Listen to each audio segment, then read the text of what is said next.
There's a real good chance, everyone, that you're going to see 4 dudes get ridiculously hammered for over the course of the next hour. I'm already hammered. What are you talking about? I'm hydrating before the shenanigans start. What are you opening, by the way?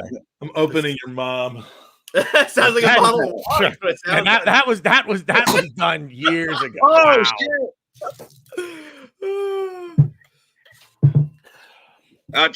When I was a kid, I always dreamed about getting into the Europa League round of 16, and here we are. You can die a happy man now, huh? Wow. I think all right. I spelled half of that on my computer, so if I'm gone in about 50 seconds, then you'll know. So why. if we see a small fire starting somewhere, it's because he shorted something out and his curtains caught on fire.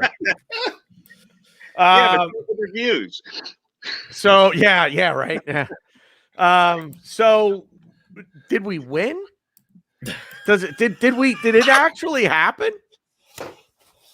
We really won this. We actually won this thing. We won it, and then we lost it, and then we won this thing. We advanced. You know, in honor of March Madness, and I know that not everybody knows what March Madness is. I know the 4 of you know what March Madness is.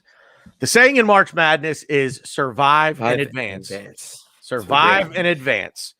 That's what the Arsenal did today. We survived and we advance. That's every team that wins March Madness has a game where they almost didn't win. Yeah. All right. I mean, Glenn, go. BG, that's very poetic, but what's the phrase for the NIT?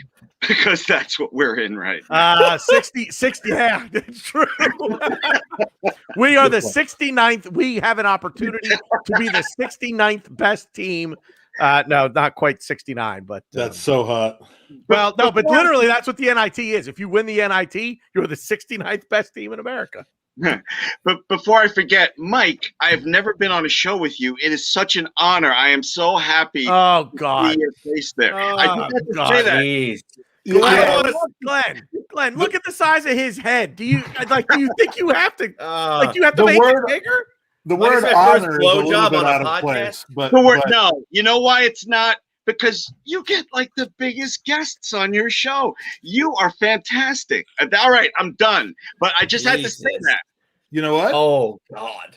That you just made. I mean, I've just watched something that ended pretty well, but that you've just made my day, my friend. Thank you very much. Oh well, you're very welcome. You deserve it. I love the fact that Glenn doesn't actually love me for me. He loves me for other people that I know. Mike, I don't think your wife loves you for you. I mean, let's be honest. Oh my God, dude! I thought we was mates. We are. Because if we weren't, I wouldn't have said that to you. If I don't pick on you, I don't like you. Why do you think I go in on Ryan so much? I'm in love with him. My wife used to love me for me, but now, yeah, you might be right. She stays for a different reason, but that's okay. Fair. And that different reason is 12 inches long and thick. I was going to mention your big head. I just, yeah, right. The same thing. Is that a record? My son might be watching this. That's lovely. Oh, great. Such a great dad. Glenn, go ahead. Is that a record for the longest you held out without doing a dick joke, Mike? Yes. Yeah, that is just about, pretty much. And except sometimes I can go an hour if we have like a really amazing guest on our Okay. Or if he puts down 2 bottles of wine in the process. Yeah, well, that's already happened. This is the 3rd, so I have a feeling we're going to have some fun. Gents, I don't even know where to begin. If any of you have a good spot to jump off, have at it. I'm at a loss right now. Let me go real quick, okay? Usually during a game, I either have a drink or a smoke. By the second half, I was doing both, and then when they went up 2-1. I had the Pepto-Bismol out as a third. I was doing. Could that game have been any more like last year's against Olympiacos of all places? I mean, if I remember correctly, shut the fuck up, Bulgarian Gunner. Get I was gonna say this is probably the comment of the day right there. Shut up. We snatched victory from the jaws of defeat, and then we almost, like last year we snatched defeat from the jaws of victory. Yeah. This year we closed it out, baby. Look, it's. Are you not entertained? Are you not entertained? No, I'm not entertained. Arteta was playing this like it was the best 2 out of 3 games today. It really drove me crazy. He doesn't come out of this scot-free. I think we'll get that. Yeah. My God. But he comes out of it though. I'm really going to be the negative Nancy today. Going to be the negative Nancy today. Okay. And I'll be the positive guy, and then Ryan will just do both in circles until his turn is done. We don't know who we face in the next round. Oh, it's going to be Villarreal. It's going to be Unai Emery. Does it matter? Is my question, because based on what I've seen in the last 2 legs, we're not advancing. We're not going to advance. It doesn't matter to me because my dream matchup of Arsenal against Maccabi Tel Aviv is off the table now. So my life is essentially over. A lot of things. This was a very important match for me because I realized a lot of things during this match today. Did you discover your sexuality? I was waiting. I'm waiting for somebody to say it. No, so. I'm on my I was gonna say knees. I'm on just go. Are you? No, I'm not. Well, you're on tenterhooks. Boy, oh boy. God, now I only have half the bottle left because half of it went on my keyboard. Can I ask a quick question? Because I gotta give a shout out to somebody. When William came on, did everybody here just yell no like I did? I was just I was who was that a shout out to? I was dumbfounded. I actually laughed. I temporarily became a young boys fan at that point. I gotta give a shout out. I went on Twitter just to make sure, that I wasn't overreacting to William coming on, and it was all, oh my god. But one person was positive. I gotta give him a shout out. Tom from the Gooner Talk put in, come on, William, prove your worth. And just as I was about to sarcastically respond to him, William got an assist. Yeah, he got an assist. He did get an assist. He has the same number of assists as Ozil did in the last 4 years of his career at Arsenal. So. And that wasn't Tom being positive. That was Tom being like just appealing to the gods for something good to finally happen. Oh, okay.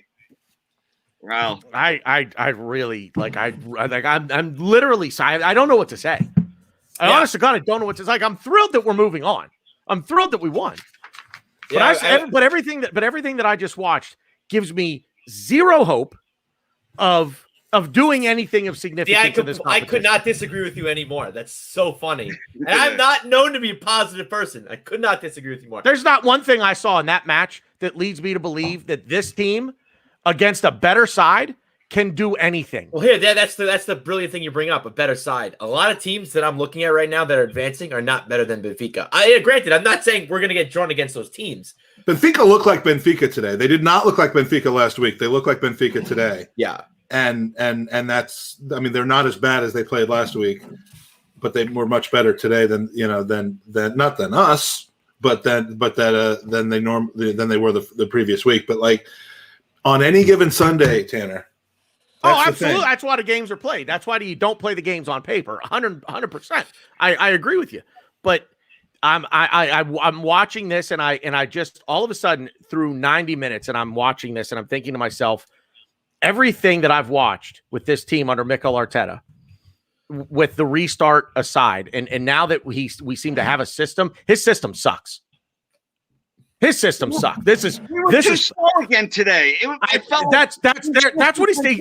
At this point, if these players are doing this on their own, fucking fire them, get rid of them, done. But if it's his system, he got to go because I'd rather watch two fleas fuck than watch this. This is fucking boring. And honest to God, you found today's game boring. Unbelievably boring. Unbelievably boring.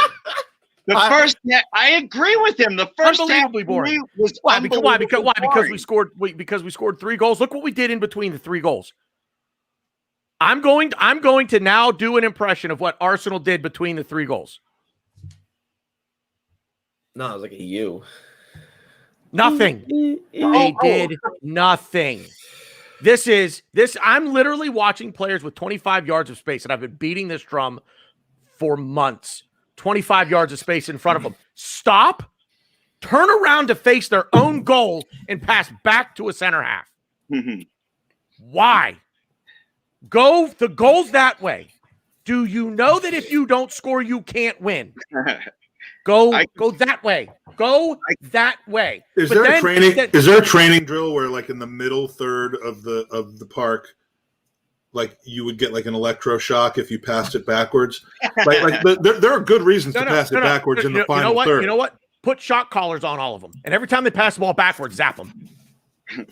Every time they pass the ball, there are places on the pitch where a backwards pass can open up so much, but in the middle third, when it's simply because you're told to do it and there's no rhyme or reason as to why you're doing it, zap them, because that's what we're doing.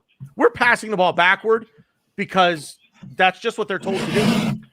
Jacques is going to be very upset with you that you're suggesting torture methods against the players. That I think he might consider that abuse. Hey, we do it to dogs. So, and I value dogs when I don't.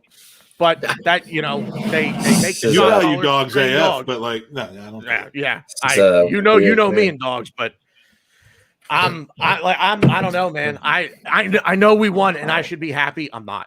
I'm honest to God, like, I'm not happy. And I'll tell you right now, it's not because I'm mad because I was Arteta out before. I'm not Arteta out now. Okay. Let me ask you a question. Out now. This style of football will not win us anything. We've been playing like this. You act like this is the first time you've seen this. That's what it all hit me today. I don't know why. It all hit me watching this game today. I want to get to know you better a little bit, Tanner. Okay, I mean, because I love the newlywed game. I love the newlywed game. Yeah, I know, right? We've done the Podlywed game, and we're going to do it again. And you guys better start practicing. All right. We've had a lot of 3 a.m. phone calls. We've had a lot of 3 bottles of red wine phone calls. But what I don't know is, okay, you clearly came out of your drink. I need a beer. Yeah, what's wrong with you? I don't know. We clearly you clearly came out of that game saying but okay, and that's fine. That's fair. I'm not gonna be toxically positive, okay? But what I want to know is when that goal went in the 87th minute, what was your between that goal and the end of the game? What was your state of mind? What were you doing? How were you feeling? Because I want to tell you what was happening in this motherfucking house. State of mind from the last goal to the final whistle was dread. I don't mean after the final goal. I mean, like, including the final goal to the. I mean, leading up to the final goal, but then through the end, it was a state of euphoria because he scored. But then did you celebrate it? Did you enjoy it? Did you feel like it's the least they could have done for you? Fuck yeah, let's go! And then I sat back down again as soon as they kicked off, and I was just sitting like I was leaning on the edge of my couch like this the whole time. Well, yeah, dread about the fact that last year we did the same thing, and then they came back and scored and took the game from us. Dread and fear and stress is understandable, but like, were you immediately thinking, if we win this, I'm still not going to be happy? Or were you just able to enjoy it for 8 minutes and be like on tenterhooks and say, let's close this out. Come on. I enjoyed it until I'll tell you when the dread actually really set in. Was watching the second you hit start on the podcast. Yeah, no, it was honest to God, it was watching Chambers and El Neni come on. It has nothing to do with them. It was no. It has nothing to do with the subs. It was like that was the break in play. There was a stoppage in play there, and all of a sudden, all of my brain just went into overdrive. My God, absolute overdrive. And they should have scored that offside goal, which would have been another 5 seconds of absolute torture until we saw that that it was offside. Yeah, I mean, when it hit the post at that point, I was like, okay, it's done. Like, we're going through, because that was their chance. And I'm just telling you, and this is my thing, and this isn't. I'm trying not to virtue signal or anything else. This isn't a suggestion or my son. First of all, I have a son. I highly recommend it, or daughter. It's fine. I have both. But I'm for the next 4 weeks. I'm home with my son, just the two of us chilling, because my wife is helping my my in-laws, her parents, move, so she's helping them down in Florida, and we're the two of us are home. He's schooling from home because the schools are closed, but he was in between classes. He comes in and watches the last 10 minutes with me, and we're just talking and bantering and like talking about how Ceballos screwed us out of this entire thing, and we're just watching our chances go away. When that goal goes in, I mean, if you have a child who's into Arsenal with you, and something like that happens, I mean, look, we've seen FA Cup wins together, we've seen much more important wins together, but just in that moment, being an Arsenal supporter and being with my son was like the best thing I have going for me. And, I'm trying not to preach, because I know that it was a very underwhelming victory, and we've now, advanced to being the 84th best team in Europe, pending future results. But like, do that, man. That's why I can't come out of this game and immediately start focusing on, what was wrong, because that was 10 of the most nervy and fun, and I will moments say of my life. That's awesome. All right, that is awesome. That is awesome. But I want to highlight how everybody is different. Okay, when Arsenal took the lead 3-2, I was ecstatic that my wife and kids were upstairs. So it's all different to everybody. All right. Now, as far as my reaction, I'm not even joking. As far as my reaction, I was in such a negative mood with that second half. When it was 2-2, I was still so angry at Arteta and the players that when that third goal went in, I wasn't expecting it. Usually I jump up, it's a fist pump. For me, it was like, whoa, because your emotions turn on a dime. I was as negative as you can be, and they turned on a dime.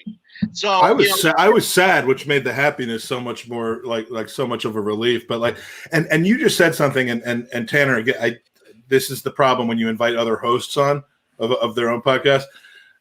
We need to explore that a little bit further, because he just said when it was 2-2, he was so angry at Arteta. Let's dive into that, because were either of those two goals something that Arteta's lack of? I mean, no, because Partey should have started the game. Well, that is the one thing to me, and it's valid. I mean, because those were individual mistakes from Ceballos. So if you're going to say that Arteta should have known better than to start Ceballos, that's a little bit of hindsight, but you could get some traction there. We don't know what the trainers told him about Partey and stuff, but given that starting lineup was there, it's not like his tactical, lack of acumen led to those two goals. Those were both just massive fuck ups from Ceballos, were they not, Tanner? Real quick, BG, Mike, I understand what you're saying, but if Partey was on the bench, he was good enough to start. We get 5 subs. There's no excuse for him not starting, and that's why I was mad at Arteta. All right, I want to get Ryan along with that, because Ryan's going to fall asleep in a minute if I don't bring him in. So, well, no, start doing something else when he thinks he's in private. I mean, okay, good. This isn't Lee Gunner's show. We don't do that here. I brought this up because what happened was the whole second half, I was, like I said, I was giving therapy to myself. I was talking to myself, okay, like, how am I going to phrase this? Am I Arteta out? What am I doing? And, administering therapy to myself. I was administering therapy while hugging my buddy over here. I was hugging my poop pillow. I was hugging it. And it's funny because I was hugging it. And then I was saying to myself, I was like, you know what? Saka wasn't really that good on the right. I know Lone Star London. Please tell me there's not a hole in that. Well, we'll get to that. Strategically placed hole. Please don't get to that. Please don't. So Saka had Make sure your wife and your daughter are upstairs. No. So Saka had the ball. He was just getting into the 18 from the right side. I'm like, you know what? Saka did not have a good game on the right. And I know London is all talking all the smack about how he's so much better on the right. And like, yeah, he's better. And next thing you know, as I'm having that thought, the goal goes in. I'm dry humping this thing. It's sticky. It's gross.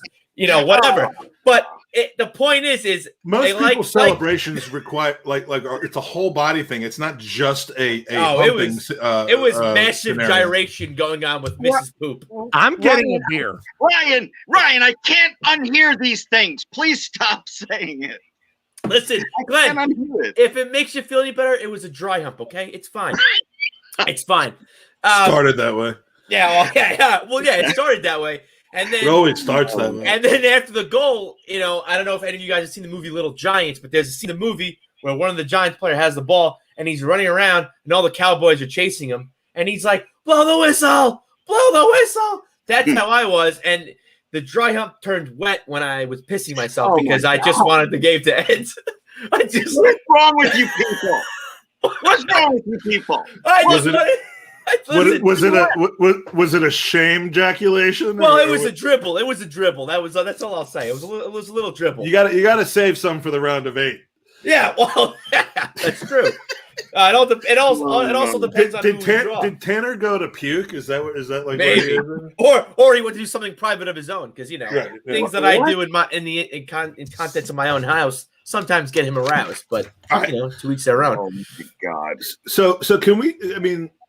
Can we talk about Saka for a minute, Tanner, or do you? Oh, that's where he went. Oh, the Coors Light, you rebel, you. I don't know if I've told this story on this podcast or not, but December, let's call it 27th, right after the Chelsea game. Nice. Right after the Chelsea game, I'm in the Arsenal. I don't know how. I know the three of you all live in the States, but I don't know how active you are with Arsenal America. And if you're not, you have no excuse. It's friggin' amazing. But like the Facebook chat, we're talking about like what should be the good song for Saka, and I'm posting the stupid ass video of myself singing Radio Saka, and the conversation turns when one little douche, attention-seeking person starts talking about how Saka is the most overrated player in the Premier League. He's basically all right. So there's some 69 going on right now. He's female, so it's okay. He's overrated. He doesn't get stuck in. He had no goals or assists from inside the box. He was basically a unfinished version of Iwobi. And like everyone's, I mean, I want to give the guy's name out, but like I'm not going to do that. But like the guy started getting mild abuse, like what are you watching? And he just wouldn't have any of it. And the 2 months since then. Is there a better teenage football player? I mean, or is there 4 better teenage? I mean, there's a lot of great teenage footballers right now around the world. But in England, are there more than 2 or 3 that you'd rather have on your team than him, or any? In England, no, there's nobody. No, I mean, I don't know how old Foden is. I don't know if he's 20 yet or not. But like, he is 21. He is getting too good too quickly. I used to make jokes out of like Balan de Balogun. Like one of my go-to comedy routines is making like a mountain out of a molehill and turning some ridiculously unproven player into the next Lionel Messi. But Bukayo Saka is like, he's like making the joke not funny anymore. He is that good. Yeah. Foden is 20, by the way. So yeah, he is teenager no more. Yeah, don't worry about him. That guy sucks now. Yeah, I mean, again, I keep mentioning my son because we just had a lot of fun together. But like he was like, Alba scored 2 goals today. But is there any question that Saka was the man of the match today? None. In my mind. Not for me. I don't know. I think Tierney made a strong case, but I would go with Saka though. I would go with Saka. I will say this. Ryan, I'm going to tell them what I was going to bring that up. You can. That's fair. When Tierney scored, I called Ryan. I called him. And I'm like, I swear to God, if that kid isn't captain next year, I'm burning down the Emirates. Yeah. And what else did you say though? Keep going. You said more. Now. What was his? He said, "Whose dick do I have to suck to get Tierney to be the captain?" I don't think he said dick. I think he said cock. But that's what? Yeah. Oh, I was like, look at the size of his cock. Yeah. He did say that. I forgot that I said that. Yeah, I was like, that's right as I yelled at him. Right as I yelled at him on the phone, they showed the replay, and then his shorts were a little snug. I was like, look at the size. Was he? He was excited about the goal. I would say so. And to be fair, Megan's doing work in the same room as me. Her headphones are on, so she can't really hear what's going on. But she hears Tanner say "cock," and she goes, "What is happening?" Is she watching Mets? Is she watching Mets spring training? Yeah, I know. I wish. No. But by the way, just another example in the long line of podcasters punching way above their weight. I have to say, I mean, I'm accused of that, and it's true. Andy, definitely. Owen, definitely. Canton, definitely. Tanner, if you're dating somebody, I'm not aware of that, but I'm a little more than dating somebody. So, well, I didn't mean dating. You keep your relate. There's something about podcasting where it's insane. But so that's my pervy comment about Megan. Trust me when I tell you, I definitely outkicked my coverage for sure. Definitely. I would be worried if you said that you didn't, because then I would be like, what do we have here? Yikes! All right, I'm gonna steer this bus back. No, come on, Glenn, steer us back. You knew what you were getting into. Tierney, captain. Yes. Did you notice his reaction after he scored? It wasn't, celebrating. He yelled to his teammates, "Come on!" It was the opposite of the Giroud reaction. The game against Everton after he had the scorpion kick against Palace, where we equalized or came within one goal with a minute left, and he went to the corner to make scorpion kicks for himself. Like that's what you do. Like other than the going into the goal, getting the ball, and then fighting people when they try to get it back off of you. That's the move you go to when you're a captain.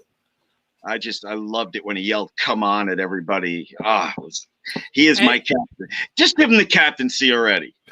We talked about this the other night. It doesn't happen very often, but like there's a way that everybody can get out of this whole captain thing looking good. Aubameyang can say, you know what, I've had an interesting year. I've been really, really impressed by my friend Kieran, who's just putting the team on his back, and I think he's the future of Arsenal. I've obviously not got more than a couple years. He could be here for 10 more, 15 more years, and I am going to make the unusual gesture of handing my arm bar. Yeah, I'm gonna love you, Mike. He's not dead. He's not dead. That's right. Yeah, he's not dead. I'm going to make the gesture of handing the armband to Kieran Tierney for the long-term good of this team. It makes Auba look good.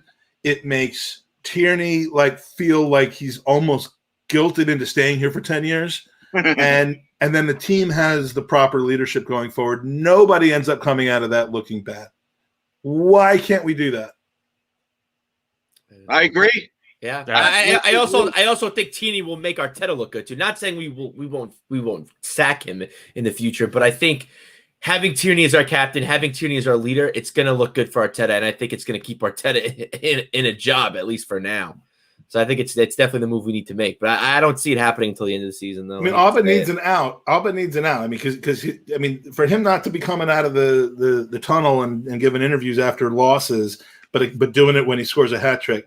I'm over that. I'm not having that anymore. And it's the one thing I don't believe he's past it. I watched his performance today and actually looked at him very carefully. I saw a guy who was into this game. I think he's excited by the youngsters and the work rate that's around him, and it inspires him. So I'm not off my rocker that he's playing and Lacazette's not.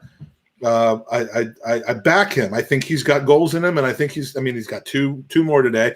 He might end up with 20 or 22 in all competitions in this season, which is a less than Auba year, but it's a good one. But I don't think he's done. I don't think the contract has made him lazy. I don't think any of that. But I don't like the leadership qualities.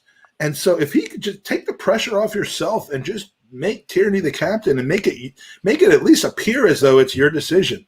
Yeah, and it's what a good like just karma to put us into the last third of the season. Go ahead, Glenn. Yeah, well, I was just going to say, yeah, I completely agree. Aubameyang, and BG and I said this last show, has all the confidence of a 16-year-old girl with acne. Just give it to Tierney. Just give the band to Tierney. Didn't we talk about this, Ryan, on Tuesday night? Was it Tuesday night that we had this conversation? No, Glenn was in it, so it wasn't. No. No. I could have sworn you might have because I might have been like yelling in the chat like a certain one of your listeners likes to yell. like a certain few of the viewers. I might have been yelling into it and wanting to get into it with that, but yeah, I mean the captaincy thing, and I saw people like Matt D'Souza, Matt Gunner 32, who's a big podcast fan, loves all the same podcasts that we do. I saw him tweet after the game, like, what's all this Tierney needs to be captain? Since when has the captaincy mattered? Matters to me. The captaincy does matter. The captaincy matters to me. It's always mattered. The fact that it's been so jokey over the last 10 years for us doesn't mean it doesn't matter. It just means that we continually got things wrong, and this is how you get it right. Yeah. Get it done. Thursday we're going to have Kieran Tierney on our podcast, and we're going to ask him, Glenn, why he's not the captain of the team right now. So. Wow. if you can pull that off, I will drive to DC. We're not pulling that off. We'll pull some other things. I half believed you because you. I almost was Glenn could be the most gullible person I've ever met. I think I just figured this one out. Active players, we haven't quite cracked the. I didn't almost believe you, but I wouldn't put it past you. There you go. That's good. I agree with that. It's impossible to get things. I know you're not gay, but $20 is $20. Am I right? Yeah. I mean, in Ryan's case, a fiver's a fiver. I'm wearing a mask either way, so yeah, right. Yeah, I have some standards. So, all right. So, Ryan, how are you feeling at the end of the first half? Let's real quick. Let me set the stage. So, I said 1-0 at the end of the first half to us, but it would be a nervy first half. Glenn, I think you agreed with me. Yes, absolutely. I agree. Ryan, were you 1-1? No, you said 2-0 at the end of the first half. 2-0, yeah. So how are you feeling at 1-1 at the end of the first half? I'm going to tell you right now. I'm pulling up the tweet. Let me guess, Ryan. Were you hoping they'd bring El Neni in? I thought about it. No, I'm kidding. So I had two tweets at halftime, and I think you guys have saw it, but I'm going to say it anyway. We're playing. I said I'll say word for word. I said we're playing like we don't respect them, and Benfica aren't doing to get any respect from us until that free kick. And I agree. I think it was kind of similar in the first game. We weren't really coming at them. We were kind of barking at them, but we didn't show any bite. And they were like, "Yeah, okay." They were just kind of like, "Yeah, okay, cool." We just we were passing that fucking U shape that everyone loves. And Tierney was our focal point on the left. We didn't really play too much on the right unless Saka got into really good dangerous areas with Odegaard, which I didn't like either. Odegaard was far too right for me. We had nobody in the middle. That's also why I was campaigning for Partey to come on, because I didn't understand Odegaard's positioning the entire game. He was really drifting. He was with Saka. He was really close with Saka and Bellerin the entire game, which I didn't understand. And Smith Rowe was drifting to the left. Well, Smith Rowe was on the left. But it left the middle wide open, and no one was taking that space. That's usually what Partey does. So I didn't really understand that. And on top of Xhaka's immobility and Danny Ceballos kind of running around with a chicken with his head cut off, it was just a monstrosity in the middle of the field. But still, with that being said, I think we just did not respect them. We were making passes across the field we tried to pass through like 3 Benfica players. They would tackle. They would go down on their I can't even speak. They would slide tackle and get the interception like every time, and we would be frustrated. Like, what the fuck? What are we doing wrong? It's like, yeah, you're not respecting him. But then to be fair, they would intercept the ball from us, and they would do nothing with it. They would give us the ball back. They would slip. Something would happen. Yeah, I didn't see this as that much like until Ceballos sticks his leg out, and there's question as to whether he made contact or not. But but he left his leg out. Until that happens, I don't think they had one threat, and it was like a header off of a free kick, which went over the bar. But like, I don't think that they were threatening at all. I thought our defense was fine. They weren't at all. We were kind of in cruise mode at that time, which, of course, as Arsenal supporters, we know you've got to be awfully careful about when the clock gets above 40 minutes, because we always seem to just kind of forget that the first half has 45 minutes instead of 40. Yeah, I was really angry. One, because of what I already mentioned, that Partey didn't start. The other was we were too damn slow again, and we weren't taking advantage of them playing a high line. And I was just so angry. I was like, all right, I can either go on Twitter and just watch everybody be angry, or I'll just play Assassin's Creed Valhalla for 15 minutes. I went on Twitter, and I was in such a negative mood at halftime. So negative. And it's funny the best thing to break a high line is somebody in that middle with the through balls. We had Odegaard was drifting to the right. We had nobody in the middle of the field. It just didn't make any sense. And the best way I could have put it was like we're playing a game of Mortal Kombat and we had Benfica all dizzy, and it's like you click a certain button and you do like this crazy, like you rip their heart out of them and like you crush like their spine and like you do this crazy stuff. No, we didn't do that. We just let them get dazed. We just let them stay dazed and gain their health back. Yeah, they gain their health back, and then like, oh cool, here's a swift kick to the dick, and that's exactly what they did right before halftime. By the way, look, gamers, I'm used to playing Stratomatic, so I'm not really understanding hang on. All this conversation. First of all, Glenn, we are absolutely going to talk Valhalla at some point. Okay. I have not played it. I need your opinion on it, but that's for later. Okay. Secondly, the best finishing move in any Mortal Kombat game ever is from the very first one, and it was Sub-Zero when he would just grab the face of the opponent and rip his head off. You're way too close. Finish. I used to play that on the Sega. Finish him in 1995. Yeah, finish him. Can I read a tweet for you? It's a little off topic, but then we can revisit it later because I just want to get it. I want to get it onto the record, like this. I'm actually very curious as to what this is because I have a tweet ready and I was going to share the screen. I was going to pull it up and put it on the screen, but the tweet is from our friend Charles Watts. Oh, okay, all right. From the postgame, because all the quotes now from Arteta are coming out. Okay. With Willian especially, I think he changed the game. He produced some creativity and set up the goal for Tierney. Fair enough. The follow-up statement, which says it all, is Willian penciled in as starter for the next 10 games. My first question, if I was at that press conference and I had the first question, would be, why didn't you start Partey? Did he answer that?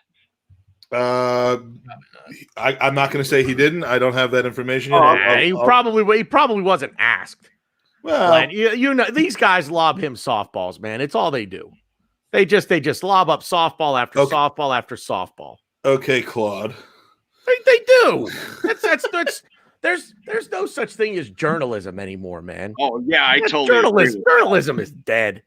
There's no such thing as actually putting someone's foot to the fire and making them answer a tough question. Oh my God, no, God forbid, don't do that. Well, it's weird because British media have a reputation for not taking prisoners, but I guess when it comes not anymore. When it comes to beat reporters of Arsenal, I mean, look, I like most of these guys. I get it. I don't necessarily agree that they don't ask hard questions. I would like to see them ask about Partey. I'd like to see them say what gave you the feeling that Partey could play 20 or 30 minutes, but not 45 to 60 to start. Not 60 or whatever. I don't think it's not an unreasonable question to ask. Let me bring up, especially with 5 substitutions. Yeah. Not for not. This is kind of off the topic. No. There is a quote. There is a quote. He said I didn't start Partey because I was really trying to fuck with Glenn from New York. well, just fucked with him too because he probably believed that until he said that.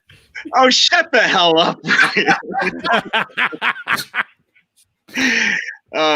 You made me, Mike. You made me snort with that one. You made me. Yeah, I actually just did a snort as well. So I just wanted to throw that up there. Our friend Gunnar thoughts. Tierney. Oh my God, Arsenal draws. That's going to be awesome. We will kill them if that happens because he will not let us not kill them. Oh, he'll kill them. Like if he dies, he dies.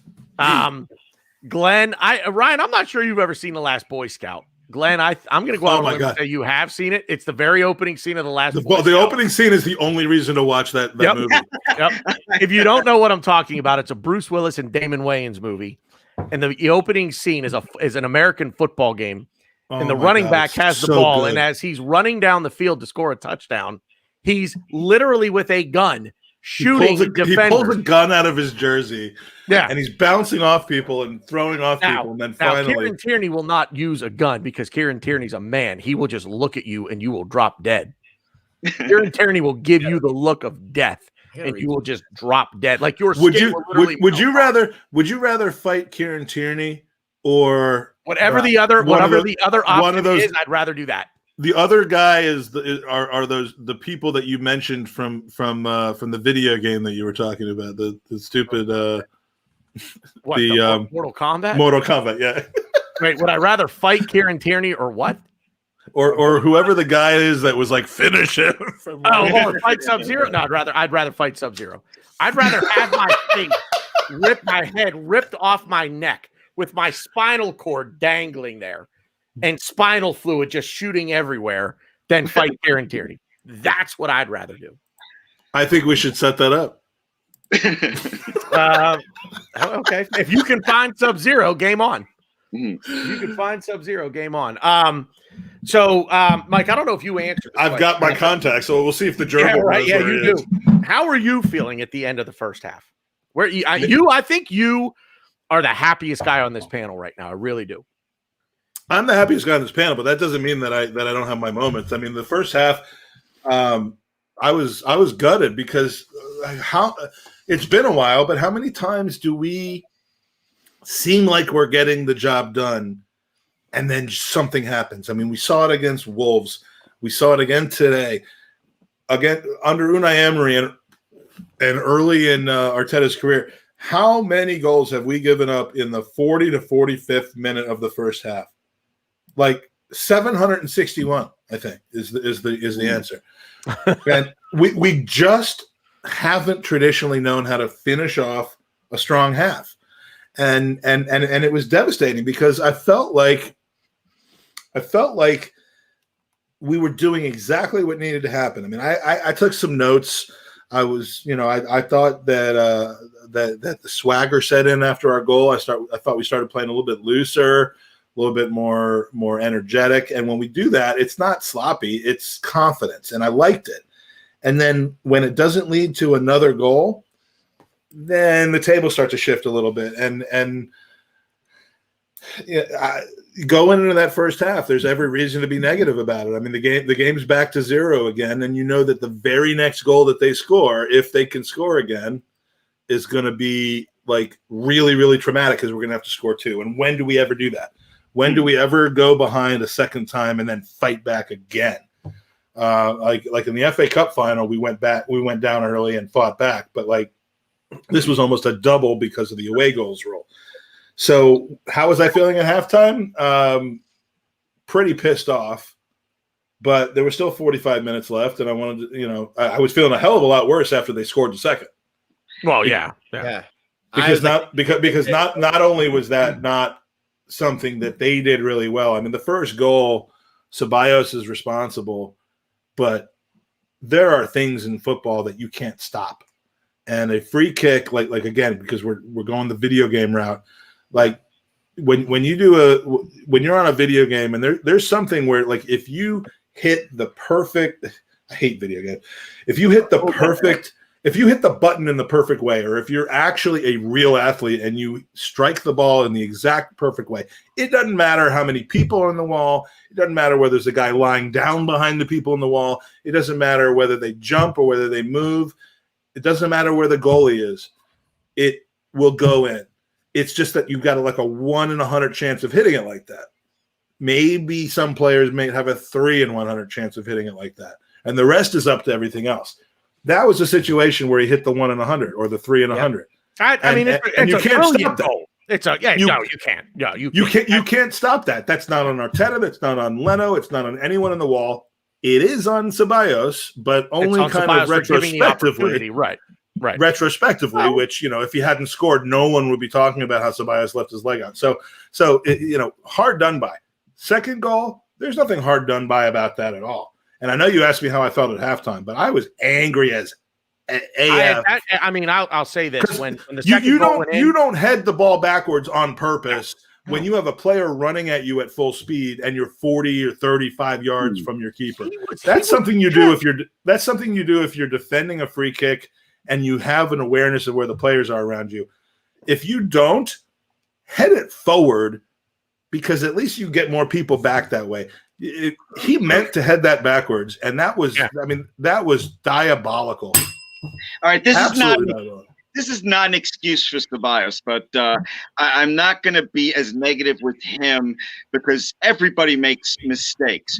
We were lucky today to win this game. I don't see how you can look at it any other way. And luck is part of success sometimes. Why do you say luck? Why do you think luck? I think their 2 goals were luck. Okay. Good point. I think we outplayed them. I think we were a better team than them. And we didn't even really play. I don't even think we played to our – I know we talked about playing to your opponent, playing down to your opponent. I wouldn't even – I guess you could say that. I just think like I said, we did not respect them. We said, you're not going to score. We don't care. We'll figure it out. Like almost like a football player trying to do his math homework. And I'll figure it out eventually. Yeah. But I have a few touchdowns to throw first. Then leave me alone. Okay. Bug off. This might be a definition of luck that differs between you and me, Ryan, because when it was 2-2, there were 2 heart attack moments where they almost went up 3-2 and it would have been game over. I mean, I literally was like, holy shit, so you might just be old, Glenn. You think of that one? Mine am. So I had angina that has nothing to do with the football game. But so to me, I just felt very lucky that we pulled that one out. All right, so I'm not going to yell at you about the definition of luck. No, that's it. And I guess I agree with you in the fact that luck, because given the situation we were in, 9 times out of 10 we weren't getting out of that. That's not the Arsenal way. The Arsenal way is we're rolling over and we're dying. We're rolling over and we're just not going to score. Good. So fortune. I guess let's call it good fortune. Not luck. Yeah. Fair, good fortune. I you know what, I've been pretty negative, obviously, through this, and no shit. I will say that winning, the one thing the one positive I'm taking away from this, is we didn't hang our heads. We did keep fighting. We did keep pushing for that winner. We didn't just when Tierney got the leveler, it's like, but you still need one more, boys. And they went out and they did make it happen. So that's a positive. This is the kind of thing, this is the kind of game that you look at, okay, we're the better team and we dominated them, but we still almost lost. We still almost lost this game. So it doesn't matter how you play. I mean, if you play like shit, you don't give you don't give yourself a chance to win. That's one thing.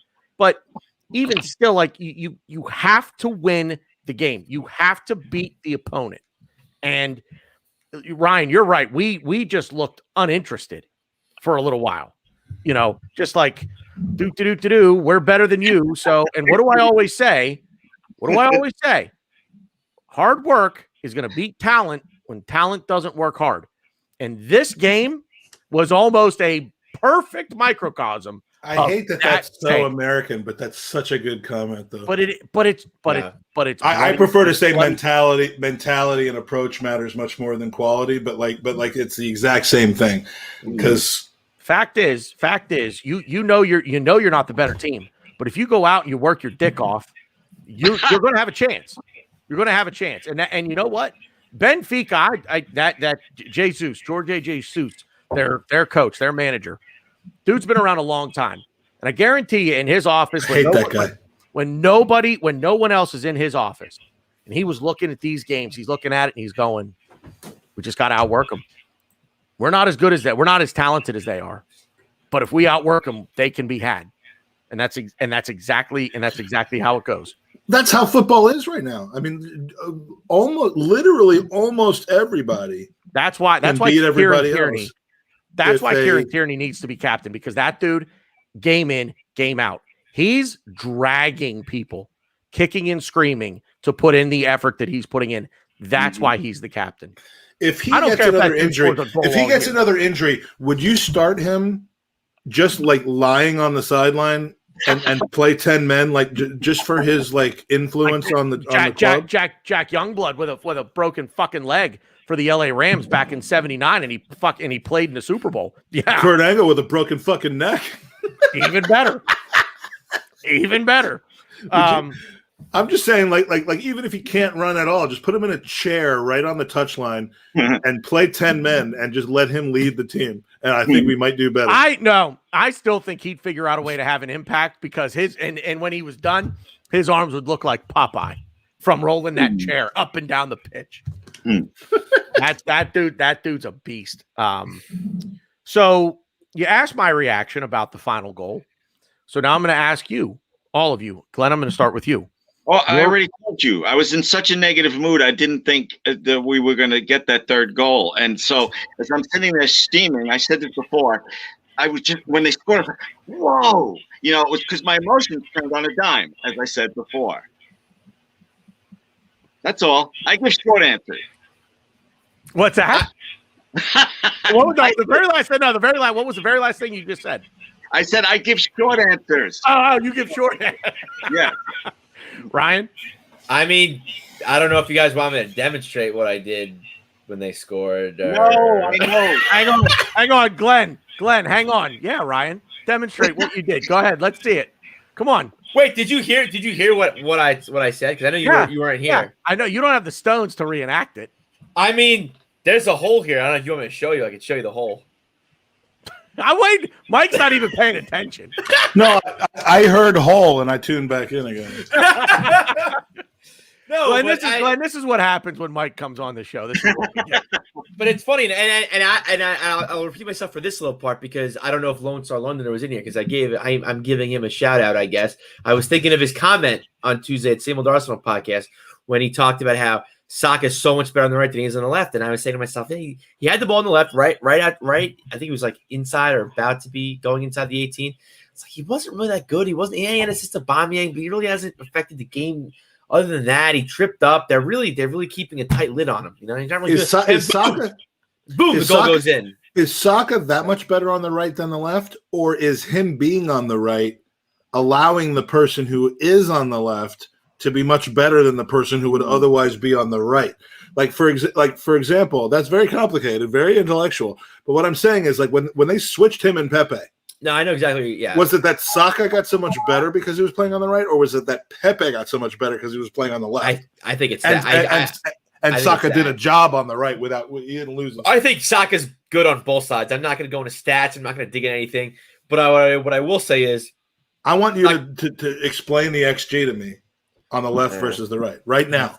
I'd have to look that up, which I don't have the information. I don't even know where to find. But what I will say is, and I'm going to go to your point, is I think Saka's good on both sides, but I think the team plays better when he's on the right, and I think we are a more well-oiled machine when he plays on the right. So I think his stats will probably get a boost because of that, because the team is playing better. Glenn? Yes. I got two questions. One, did my son walk on screen in his underwear when he came down here? No. I didn't even see anybody on your screen. I didn't even see anybody come into your screen at all. And right or left side for Saka, I don't care. Saka's doing everything I thought Pepe was going to do. So, just as long as he starts, I don't care. That's brilliant. That's absolutely brilliant. Bukayo Saka is all of a sudden doing everything that we thought Pepe was going to do when we bought him 2 summers ago. That's absolutely right. Absolutely right. Ryan, to your point about Bukayo Saka, the team plays better with him on the right. Yes, I think that's the point. Yeah, I think that's the point, that the team, for whatever reason, just seems to play better with him on the right side. And it's funny because whoever's on the left is playing better on the left than they would if they were on the right. Pepe's better on the left. ESR is I think he's just a smart footballer, so he's going to. I think ESR. ESR could play on the right if he needed to, but then but then Odegaard's out. My man needs some time off. Who? ESR? Yeah, he had my man needs some time off. I do not think he played bad. I think Odegaard. I think he needs to play in the middle. I think he's good on the left. He can play on the right. He needs to play in the middle. We need ESR got his break against City, I think his first half was I think he looked a little more lively. I don't remember really seeing him that much in the second half. He made a few interceptions. Interceptions from Benfica. And I saw him, defending the final third, whether he should be or not, I can't tell you, but he was active. I had no qualms with ESR's game. I mean, I think he had one point at which he had a pretty bad misdirected pass or turnover, but I don't think he looked leggy today. I think he was looking leggy. He got a break against Manchester City and came out and was good in the lineup again. I want to see him and Odegaard together more often. I don't think it works. I can't believe I'm going to say this, but I actually agree with Ryan on that. It's starting to not work. It looks to me like it's starting to not work. I'm not ready to give up on it. I'm not ready to give up on it. I don't like Odegaard's positioning. Like in this game, he was always in the right. He was always drifting to the right. And he didn't have much influence on to today. Exactly. I didn't think he played well either. But our middle was just empty. And to me, I'm giving kudos to Glenn here. If Partey had started, Odegaard on the right hand side would have been fine. Because Partey would have just been big dick swinging in that middle. Nobody would have gotten past him. But here we are. Partey didn't start. You have Zaka Ceballos. You would have Zaka on the left. Guys, I think you're being too hard on Odegaard right now. He's on a new team. He's learning whatever this system is. It's funny. I'm not testing me hard. I'm not being hard on Odegaard. I think it's a tactics thing. I'm kind of hard on Arteta too. I think Arteta tells him to drift. Glenn, go ahead. No, I'm just saying we got to give him some leeway, Odegaard. That's all I'm saying. I mean, just because I don't look, I don't have a beard like you Civil War reenactors. I just want you to, you agree or you disagree that we got to give him a little leeway. It's a little early to be, criticizing him, I think. Well, no, I'm not saying send him back to Real. I don't want him anymore. I'm just saying I didn't like. I want that kid as part of the team. I don't like his positioning, and I just didn't think he, like Mike said, I didn't think he affected the game too much. But again, with that being said, I think that comes down to Arteta and his tactics. I just think the way he played partly was because of Arteta. We've also not seen Odegaard in that role with Thomas Partey. Mm-hmm. Partey, that's going to be since Odegaard has starting. We've not seen him with Thomas Partey in that role. So that's the next. We haven't seen our six best players play on the pitch at the same time period. By the way, Glenn, if I had not been 15 feet away urinating at the time that you said the Civil War reenactment comment, I would have been fucking laughing my ass off. Glenn, remember this morning when you were trying to get me to spit out my breakfast and my drink this morning?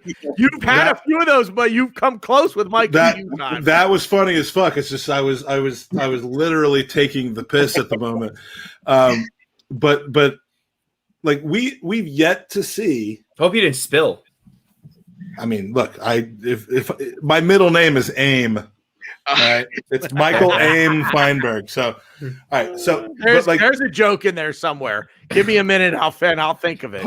Partey, Gabriel, Tierney.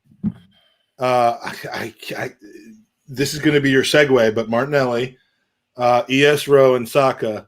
Wow. All on the pitch at the same time. We have not seen it yet. And so I would agree with whoever it was that said, we haven't seen Partey with Odegaard yet.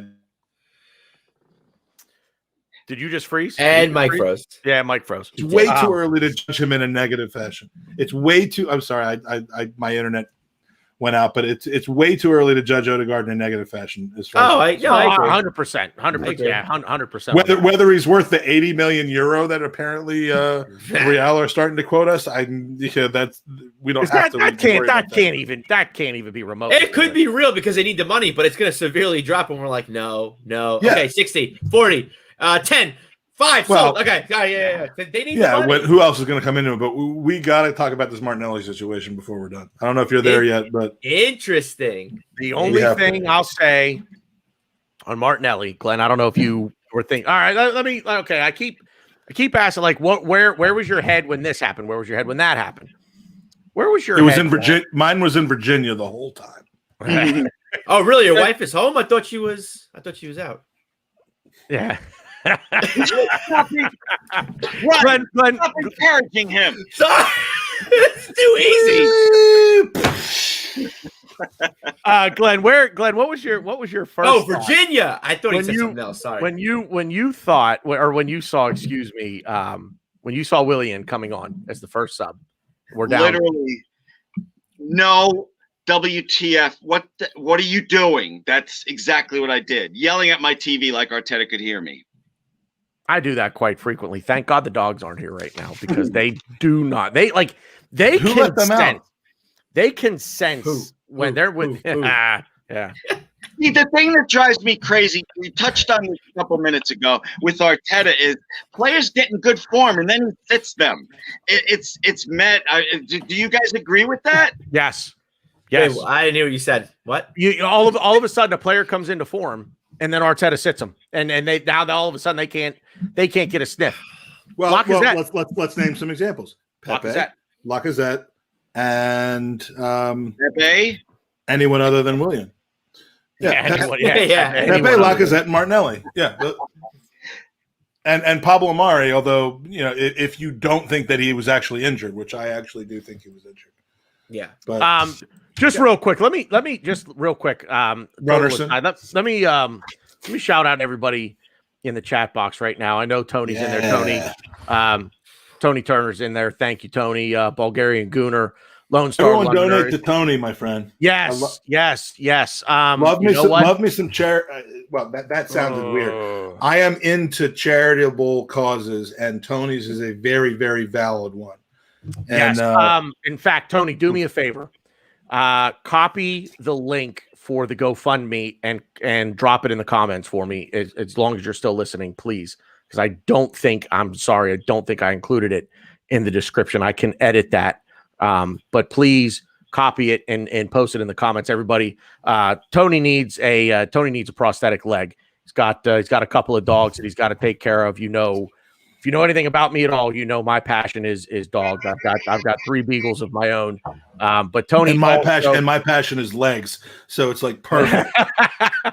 But Tony, one other thing for Tony also is his grandmother's sole caretaker. So Tony definitely needs to be able to get around. So we definitely need to help him out. So please, Tony, drop that link in the comments for us. But at any rate, sorry. Yeah. Totally lost the train of thought there. I'm sorry, guys. I have to go. You gotta roll. I'm really sorry. No. Hey, man, we're at an hour. You're good, guys. It was a pleasure, Mike. It was wonderful meeting you. Hey, Glenn, it's been a pleasure. I think we've been on a silly video together, but we've actually never met in person. So this was nice. Oh, that dancing video. That's right. Thank you very much, guys. This was great therapy for the negative parts of me from this win. Thank you very much. I'll see you soon. Okay. Talk soon, Glenn. Thanks, man. Okay. Okay. He wasn't waiting for any like reverse audit or anything. He was not. Like when I say I'm going, I wait around so that everyone can tell me how much they love me, and then I'll leave when nothing happens. But like he was just out. He's like, okay, I'm gone. Bulgarian Gooner. This is you might want to bring him in, man. It's what's his Twitter handle? Bulgarian Gooner, what's your drop your Twitter handle in the comments. I know. It's Vardar. It's Drago Vardar of he's 94. There's some sort of 94 in there, which makes me think he's 21 years younger than I am. This is tremendous. To quote Al Pacino from Heat, what are you, a fucking owl? That's fucking brilliant. Very underrated movie, by the way. Very underrated movie is Heat, man. It's a star-studded lineup too. He's from Bulgaria, but he gets every single reference anyone on any podcast ever makes, and is in perfect stride with it. And dude was a superstar on Jess's pod a couple weeks ago. So. Yeah. The real Giannis, welcome back, man. It's been a while since we've seen you. Jason Andrew, if you're still here, not a name I recognize, but thank you for joining us. Obviously, I said Tony. Fabrice Nazon, I've seen you before in here. Good to have you. Hendon Gooner, we've seen you in here before. Arteta got out of jail. I'm just scrolling back through the comments. Arteta got out of jail tonight. He did for the time being anyway. Lone Star, shout you out, man. You're always here with us, man. We really appreciate that. You're definitely a regular in here, man. You walk in to the Arsenal pub. I know exactly what you're drinking. So, hey, buddy, check us out sometime. You're a great chat guy, Lone Star, and we pod on England time. So come check us out sometime. We'll have these guys on. He lives in Texas, but he lives in Texas. Yeah, he lives. Yeah. Lone Star. I probably know the guy then, because I pretty much know 80% of the Arsenal supporters in Texas, I think. So if he's that's pretty good. Yeah, do a face reveal, but Devin Eisman, Maxwell, thanks, man. You're always with us as well. You're another one of those. You walk into the bar, I know what you're drinking. And he always makes fun of me for sleeping. I'm like the drunk at the bar Pete pokes at, and I'm just fucking hammered out of my mind, and he's poking at this guy. He's sleeping. Renat Hab is in here with us. He just chimed in. His favorite movie is Heat. Good shout, man. Good shout. But Renat, you're a regular as well. Thank you very much. When I have a little too much at the pub, like for a football game, my move is I fall asleep. And I've got friends who like they've taken pictures of me. Like what was the Germany game against Sweden? I think in the World Cup last time. There's a picture of me in extra time sleeping at the bar. like it's not good. It's not a good look. I don't recommend it. I've never fallen asleep at a bar before. I've gotten sick at a bar before. I've never not fallen asleep at a bar before. So this is what happens when three guys that love Arsenal decide that they're just going to say fuck it and start drinking in the middle of the afternoon. If we were on England time, we'd be great because it's like 8:00, and we could put in a good. Is it 9? Is it really? Yeah, 9:04. Well, 9:04 in the UK. So we'd be well on our way to a good night. We're coming up on that wonderful part of the year, and it's 2 weeks this year instead of 1 week, where we are only 4 hours. Oh, yeah, that's right. Yeah. So when do they jump ahead? March 14th to March 28th, we are 4 hours behind England instead of 5 on the East Coast here, and that is a godsend. So I'm excited for that. I'm out of beer. So were you going to talk about something, Tanner, like useful, like about Arsenal? Because I kind of want to dig into this Martinelli thing. That might be we got to. I want. Have you guys ever seen the? Here we go. God damn it! What's it called? The Barry Gibb show, the Barry Gibb talk show on Saturday Night Live with Justin Timberlake and Jimmy Fallon. First of all, Ryan, if you've never, you got to watch this because it's hysterical. But to quote Jimmy Fallon, Saturday Night Live before his time. To quote Jimmy Fallon as Barry Gibb, this is my show, and it is a no-nonsense show, and I won't take crap from anybody. Okay. So let's go host the show, you delinquent. Come on. No, go ahead. You wanted to get into the Martinelli thing. So no, give him the arm bar. Yeah, I'm handing you the arm bar now.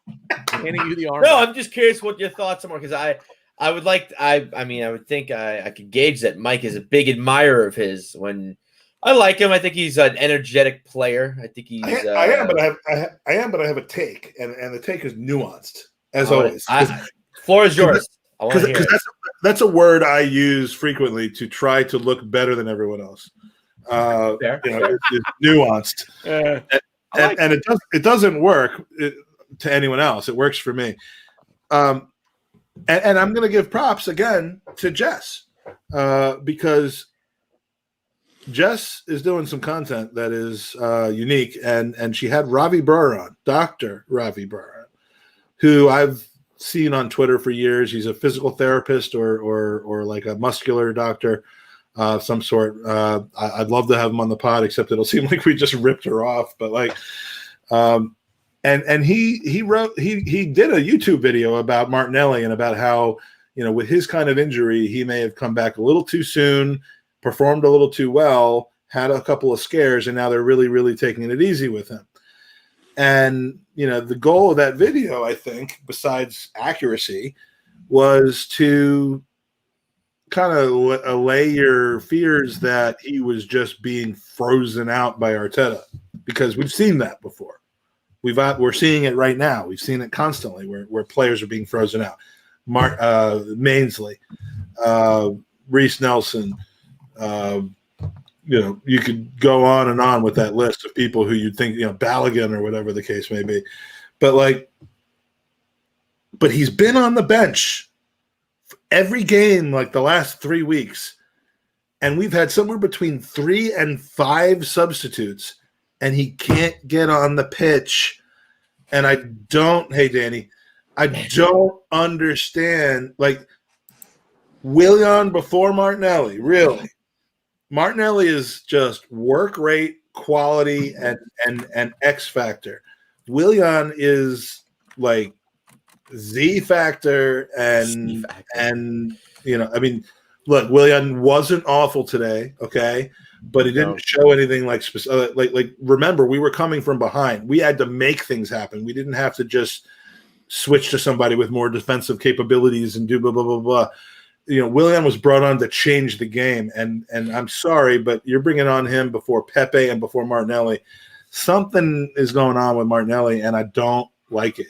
We're going to lose this guy, and Martinelli has. I mean, if he's fully fit, and we don't know that, he is the type of guy, and I'm just saying this from a quality standpoint, not from a strategic standpoint. He's the type of guy you sign for £6 million, and within a season or two, he's worth 60. And right now we're keeping him at 6. And again, it's not about player trading. It's about, I think he could be contributing so much more to this club, and he's never shown that he can't, and he's not going to get the chance. And maybe his role is to just wait for Lacazette to leave in the summer and then kind of pick up that role. Maybe that's the case. But I don't want him feeling frozen out, because the guy's going to want to – the guy's proven himself to a small degree. Interesting. I actually prefer him on the left. I don't like him as the lone striker. That's fine. I was just gonna say. So, does anybody think he's ever gonna be the lone striker for this club? I mean, if the Balogun thing falls through, I think we don't sign anybody, I think he might have to be. Who knows? Well, I don't know about that. Balogun's done deal, and Nketiah is a done deal. I mean, I think if Lacazette or Aubameyang are not the number one option, I see the club bringing somebody else in. Well, that's what I think. I think the club's going to bring somebody else in. Which But I don't want to. I don't think we're in that. How do I explain this? I don't think we're in the situation we were in, 5 or so years ago, where we needed to bring somebody in. Panic. Oh, here's Lucas Perez. I don't think we're in that area and we're in that mindset anymore. So I think we're gonna bide our time. We're gonna find that solution. And if we don't find it, I think Martinelli may have to be forced into that situation, for a little bit. But to the point of why isn't Martinelli starting? I like him. I'm a fan of his. I don't think he should be starting for us. I think he's a guy that is still raw. I don't think he really understands. I don't want to make it. That sounds kind of not good. I just don't think he's really adapted to Arteta's tactics just yet. But he's definitely a guy you bring on. This is when we brought Willian on. This is I think where you bring on Martinelli, who's going to just give you energy, pace, and he's going to run at you, and he's going to be like, I might not know tactically what I'm doing, but I'm going to scare you. I'm going to run at you. I know how to play football, and I'm going to just make you think and make your life a living hell because you're so tired for the 60 odd minutes that you've already been out in the field. And I think we need to utilize that a lot more, and we don't do that. And that's why I was also advocating for Lacazette starting over Aubameyang. With the players we have, he doesn't have a starting place, but he definitely has a first or second man off the bench place over the guys that were. I mean, Pepe didn't get into the game today, if I'm not mistaken. No, he didn't. Martinelli didn't get into the game today, and the reason for that is because our last 2 subs were after the goal was scored, and I have no qualms with who they put in. I loved seeing Chambers actually get a minute or two. I love Chambers. Yeah. I do too. But Megan might leave me for Chambers, but I still love him. So it's fine. I wouldn't blame her. Neither would I. I know where this is headed. This is headed to a swingers club. If what's his name? Who's my wife's? Oh my God, Rob Lowe. If he ever plays for Arsenal, then I'm done. But Martinelli needs to be coming on before Willian, because he's got everything Willian has and more. Like I feel like I'm working for QVC now. I mean, what does Martinelli not have for a 25-minute substitute appearance that Willian does? Tell me that. I mean, I think Willian's more structured and he'll follow Arteta's plan more. But again, to your point, what you just said, based on what Martinelli seems to be like a 28-year-old mind in a 20-year-old body. He's been caught up position a few times. And what was it? He was yanked at halftime in the Man U game. He was caught up position a few times. But again, going back to your point, you said at the 60th minute. In that case, I completely agree with you. There is nothing that Willian brings to this team at 60 minutes that Martinelli doesn't. I think Martinelli is a better plan Bs. We used to talk about Martinelli's a great plan B. Martinelli's not a guy you bring on to follow. I mean, at least for right now, he's not a guy you're going to bring on to start and follow the tactics, follow formation. He's a guy that's like, I want the ball, I want to score, I'm going to do whatever it takes. Tactics, you want me to do this? No. I'm going to run my ass off for this team, and I'm going to do what I can to make an impact for this team. And I think all the X's and O's and plus ones and plus twos and all the equations, I think he doesn't care about. Now, that's going to be difficult because I think Arteta is all X's and O's and equations and shit. And I think that's what Arteta's kind of downfall is, and I've talked about that a little bit. Arteta is way too structured for me. He has too much structure and not enough player management. And I think that's going to lead to his downfall because we have players on our team that, like a Martinelli, like I don't think he's a guy that's all about structure and being tactical. He's a guy that's going to run at you. He's going to be better than you in skill and pace. He's a beast. No, yeah, I completely agree with you. But if Arteta keeps I'm not starting a beast on the team when you have a tactical approach to a game. But there are times that we could have really afforded to have a beast. Today, I think we could have afforded to have a beast. And look, it worked out. But like, we have a beast on the team, and we're unbeasting him. We're putting a muzzle on him. I don't disagree with you. I could not agree with you more. Being unbeasted, which is he's being unbeasted. Yeah, and it's funny because I was thinking about this when we were losing. I was like just talking about to myself, obviously with Mrs. Poop over here. Just like what is he doing? He's all about tactics. He's just at the end of the day, Arteta is you can just tell he's very stubborn. And I think that kind of alludes to why his subs are so bad. He doesn't want to make a substitution because in his eyes, his 11 is what he wants to do. And he doesn't want, because to me, I think the way he thinks substitutions are saying like, oh, I was wrong. I need to make this change. No, it doesn't mean that. So then you just need to bring on fresh legs That's why I agree with you. I think Martinelli coming on would have been my substitution. I think that you 100% bring Martinelli on. But instead he's like, no, that's not what it is. I got this 11 right. And I don't know what it is. I think he's just a very stubborn manager. And I hope I'm wrong. But I really need for him to kind of grow with the team, because like I've said multiple times, it's all about the project, and he is the project. It's not the club itself.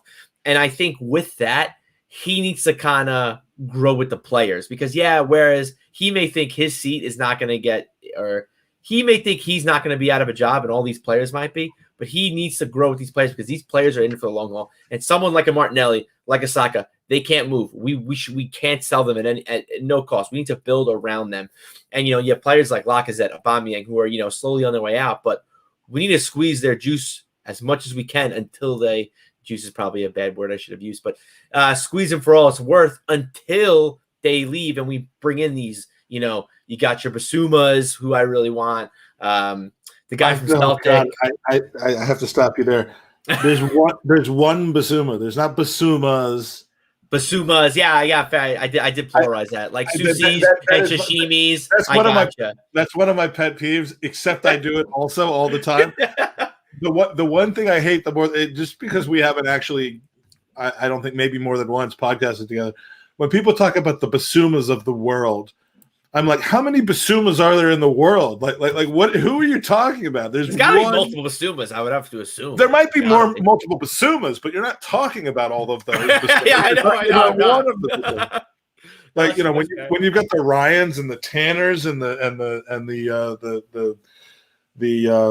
Rohans of the world. I mean, like when you're potting with those guys, I'm like, no, there's just one of them. So no, I didn't mean to get in your way on that thought. No, I mean, that's pretty much it. But I just think that Arteta, I think, is A, he's stubborn, and B, I think he thinks that he's the last person that's going to get fired out of this whole entire bunch. He has a lot of the Wenger in him. Yeah, that too. He's very Wenger-esque in his managerial style. He's late stage Wenger attitude with early stage Wenger ideas, and believe me, I am not comparing his revolution of the game right now to the way that Arteta that Wenger revolutionized the game between 96 and 2004 or 2005. I'm not making that comparison. I'm just saying that he's trying to basically establish something, but he's doing it in a way that's showing a little too much of the obnoxious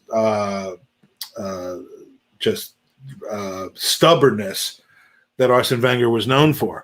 And the Willian thing and the players that he freezes out, they are definitely part of that. We have with us today someone who has been on the moon.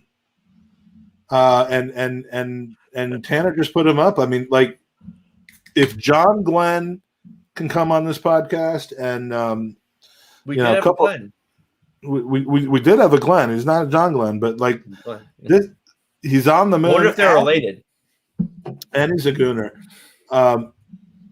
I was actually going to do this to try to vamp for you when you were gone, but there is basically the other 8 potential opponents for us are still being determined right now. There's still half an hour left, but Leicester is currently out if they don't score a goal here. Yeah, Slavia. In fact, I believe if Leicester's at home in this round, as it looks like they need 2 right now. They do. Ooh. Wow. Milan is also out if they don't score again right now because they're 3-3 on aggregate, but out on away goals. Dynamo Kiev is currently ahead on away goals. Young boys are baby. The young boys. I'm getting to that. Oh, if there's nothing that Ryan loves more, don't say it. I mean, it's fair. I said it on multiple podcasts, and it's okay. You don't have to protect me for this. I have a chubby for the kids. I've always wanted to see, and I think we actually saw this in the group stage, in the group sex stage today. But young boys played against CRJ Clunge from Romania, and that was just the greatest lineup. Young boys are actually going. They are all right. So it's 1-0. It was 4-3 on aggregate, and they had 3 away goals. At this point, I think they've got to concede 3, or they are through against Bayer Leverkusen, which is not a team to. They're the only team in the Europa League group stages that scored more than us. So I did not want to go against Bayern. So I'd be happy to see Bayern. I mean, Leverkusen is never an easy one. So young boys might be through. Roma looks like they're through. United is through. Tottenham's through. Leicester's in trouble though, man. And let's hope they get 8 more injuries because we played them on. I was just going to say, I actually those extra 2 hours. They're going to be so tired compared to us because they played 2 hours later than because they played 2 hours later than we did. Now I'm actually where's their home game? Is it? Tell me it's not in Leicester. It's got to be they're in Leicester. That's King Power. Yep. yeah. They're King Power. What? Yeah. How's that possible? That's what it says on my thing. It says King Power Stadium. No. That can't be right. Well, maybe the Czech Republic doesn't have the same rules unless it was able to play at home. Yeah, I assume we're all looking it up right now to try to find. I know it says Leicester. I'm not watching the game. Yeah, they're playing at the King Power, according to my son, who is the authority on where people are playing. And it's looking at ESPN. Well, I can tell you right now, they're definitely he's the authority on getting Rivaldo instead of Ronaldinho. That's fair. That's fair. Well done. 4 on aggregate, but I don't know who has the away goals because it was 4-2 in the first game. I'm doing a podcast. My son's talking to me on. I'm sorry about that. No, but what are you sorry for? I love it. I love the updates. I love it. Hey, get him a camera. Can we get him on here? Let's go. Get him in. He won't be able to hear you. But no, I'm saying get him his own kid. You got to get him his own setup. Wow, the black goalie jersey. I can't argue. Mike, how tall is he? He is tall AF. Tall AF. Tall AF. He is either. Wait, is he tall?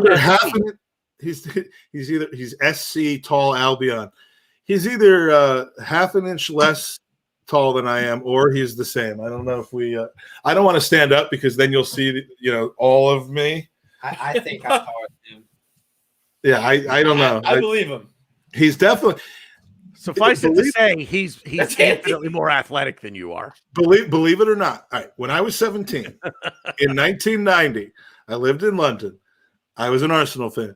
I went to Highbury. I went to the American School of London. I was 5'11", 135 pounds. This was me. And now I'm this. So how depressed do you think this guy is? He has that going forward. It's just the wine. Don't drink the wine. First of all, I just want to shout out the 28 people that are watching us right now because we're off the rails completely. I mean, at this point, it's like, fuck it. Let's just get drunk. So I think I am drunk. Not going to lie to you, but no, seriously, thank you guys for everybody being here. Awesome. I know we're kind of all over the. I just tried to put Danny's comment up because I forgot I wasn't the host of this podcast. You mean that one? Yeah. My son, I don't want to speak for him, but I'm pretty sure I am the model of what he wants the rest of his life to be. There you go. I didn't hear him make any noise. He didn't make any noise. I heard nothing. I heard a little snort. I heard a little snort. What is it? Look, I started the podcast by telling you this, and this is why after 30 years I still love the Arsenal. It isn't because we finish 6th and 7th and 8th and occasionally win a cup. It's because of this. Because you could share it with him. Seriously, man, that brings us together. I mean, if I wasn't so fat in my YouTube video, I would show you like the celebration we had when we won the FA Cup together.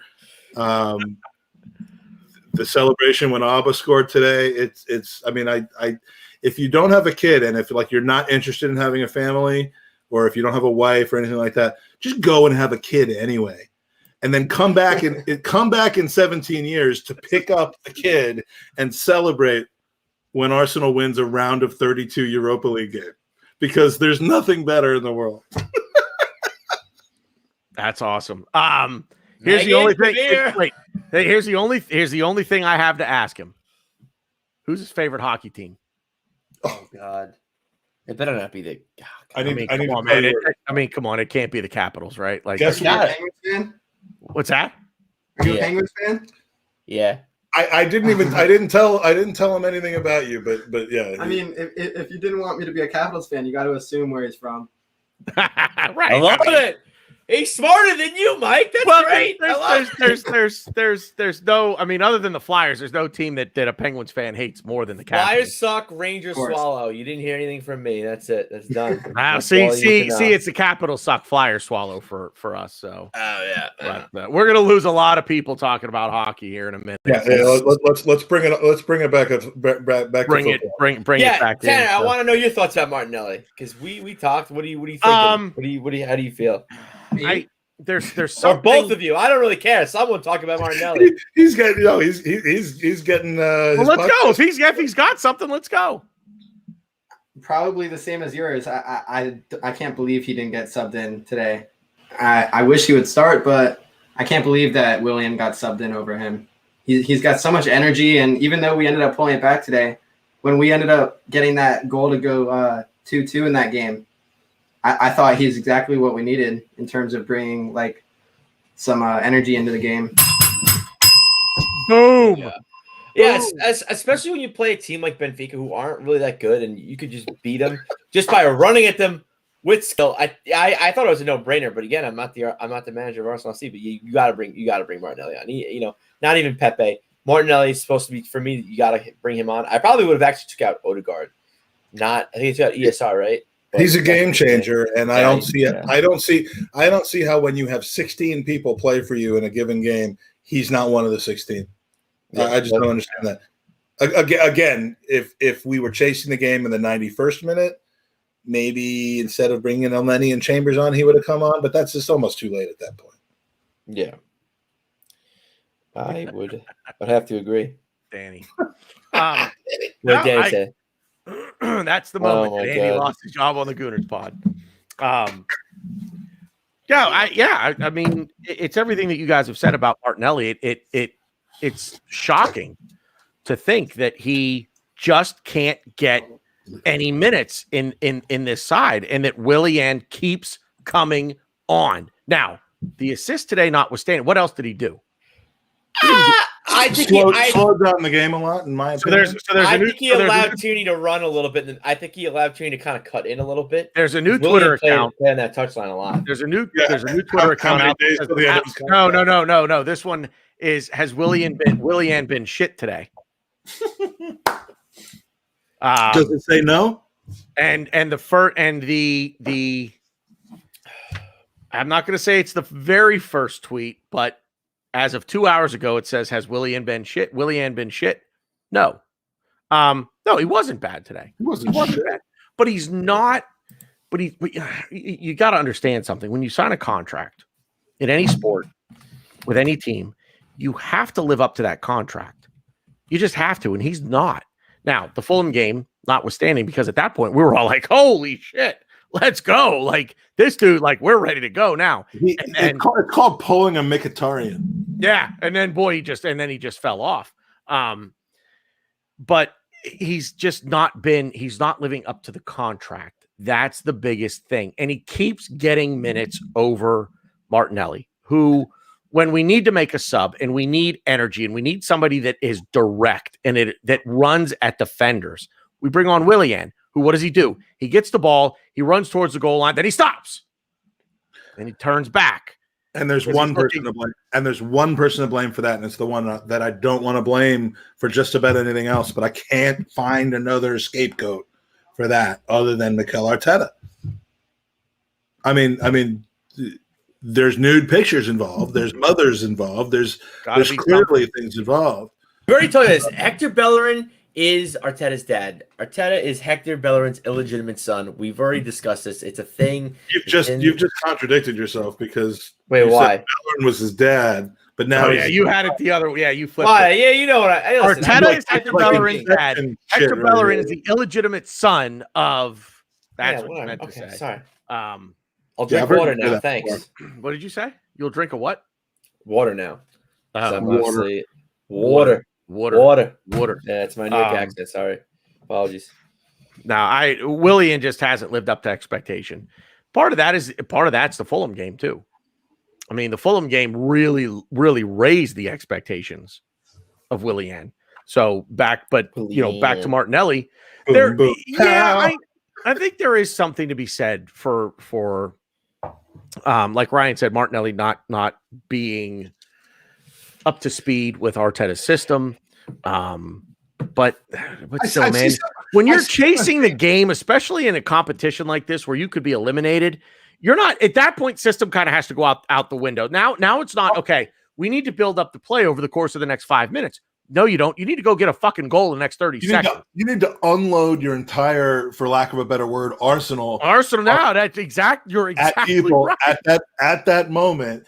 And if you don't, you kind of look foolish when you lose. You get away with it when you don't lose, and we got away with it. But like, you leave those guys on the bench, it's like it's the whole sliding doors thing. Like you're gonna get questioned about something.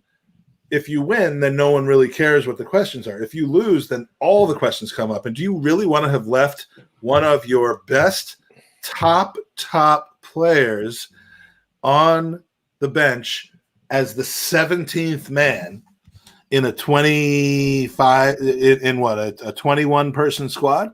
You got to take.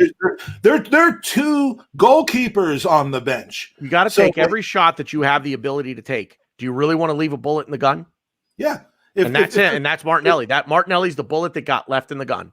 If there were 21 people on the bench and 16 get into the game because of 5 subs and 2 are goalies, that means 3 people basically were just unused subs, and Martinelli was one of them.